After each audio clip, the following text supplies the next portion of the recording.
rice used in ceremony is very important for the Lao culture. Without rice, you cannot conduct ceremonies.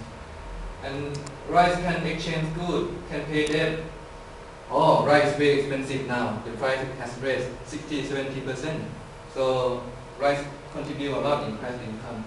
And one of the interesting rice, you can do integrated production in the rice field. You can raise fish in the rice field, and people collect vegetables and crab, fish, even rat to eat in the rice field. So rice is very important. Why, if you see here, maize is only for animal food and also can sell for cash income. It's not a lot of value like rice. Well, about money. Money is very important, and everyone like the money. Or the farmer mentioned that money will contribute a lot because they can use money to buy rice, to go to hospital, to send the kid to school, and so on.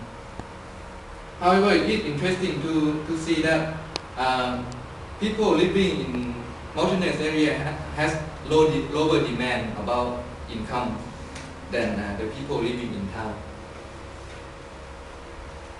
Or the farm interview farmer agree that good health is very important, but they did not sure about their age. But it doesn't mean that they don't want to live long. They do express that they want to live long as they could, comparing to the oldest person in the community. And they think that, but however, they think that the death is a natural norm, so there is tension in the life expectancy. Good health is very important for them. Maybe they want to live healthy as long as possible. As I said, that the poor has mentioned about love in the family is most important, and especially among women. Many farmers, especially men, mention that unity of the village is important. I think this is because men is more socialized than women need to stay home. This is a picture taken in the way to Hoi Hok and Mok Kwan village. Many men also mention that good infrastructure is good. They will make them happy. So they think that road and electricity is the main factor. It's very important for them. Asset. What do I mean by asset? It's the land, tractors, house, and household materials. This is also defined important, especially the poor. They really need land. Culture. What I mean by culture is that it's the way that people eat, people communicate, how you dress, and how you organize. This is the culture basically. But why culture is important? Because people feel bad, very embarrassed if you are different from other in the community. So that's why culture is very important. However, there is a declining of traditional culture in the reality due to powerful telecommunication, because television had brought not only information to them, but it also brought consumption pattern and also designs to the farmer. So many farmers, especially the young people, they're now no longer very happy about the traditional livelihood. They want to move to the city because they see that in the screen, and they want to find civilization that present in the screen, which is very difficult for them to reach that level. As culture, education, not many farmers mention that education is important. Especially rural farmers, I think it's no sense to go to school, because when you finish school, you go back and do agriculture anyway.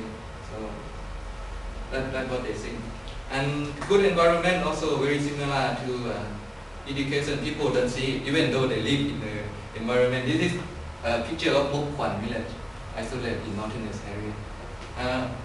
But I think it's very important for them because, for example, they use timber to build the house. They collect non-timber forestry products as food and income. Now answering to the objective number 2, the context of agricultural extension. In the farmer's point of view, they think that most of the farmers, they had no idea about what the term means. Some farmers understood that agriculture extension, the service, is to provide seeds and production input only. More in the contrary, many farmers distrust the new techniques promoted by extension workers. For example, they introduced new seed, but the new seed did not adapt to the new environment. So people did not really trust about that technique. And most of the poor wanted to receive input and funds rather than training. Regarding extension workers' point of view, they think that their main role is to transfer new knowledge to the farmer. And they think that the poor need the land. For example, Mr. Nan, which is the head of the Provincial Agriculture and Forestry Office, he mentioned that, as this quote, that the poor has lack of knowledge to overcome their problem. The traditional practices are not sufficient and to make a good living. So the main obstacle of doing extension is that farmers, they familiar with their own way and they don't want to accept the new one. So that's what he thought. Now we come to the last finding about the overlap, the links between well-being and extension. From the farmer, they think that there is no link between agricultural extension and well-being, basically because there is no extension services in the area, and also they have no idea about the term. But however, they are so sure that agricultural improvement will directly improve their well-being. Why? Because they think that it will create more food and more income to them. Especially they don't have another ability to do other work, so that's all they have to do, or they know to do. So agriculture is very important to them. For the extension point of view, they also think that it will contribute a lot because agriculture extension will create knowledge to the farmers. So in conclusion, there are 10 factors that determine well-being, as I described before. Right is the most important. However, there is a gap between farmers and extension worker perception regarding the concept. The extension worker, they're more likely to focus on generate income, and they did not really aware about another dimension of well-being. And there was no activity there, no extension activity there. So I conclude that agricultural extension has not contributed to improve well-being and happiness of rural farmers, including the poor, in this study. However, agriculture will contribute that, and extension are now learning to listen to the farmer in the framework of the law extension approach, as I give you in the concept slide. So I conclude that agriculture extension will contribute if, first of all, the service reach the poor.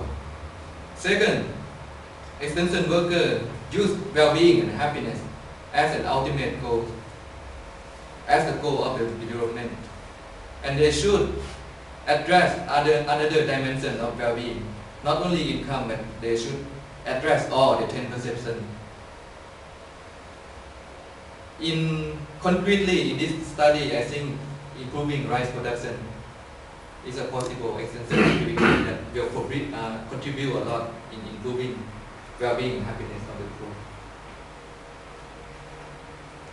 So I think I have no time to go through this bibliography. Thank you very much for your attention.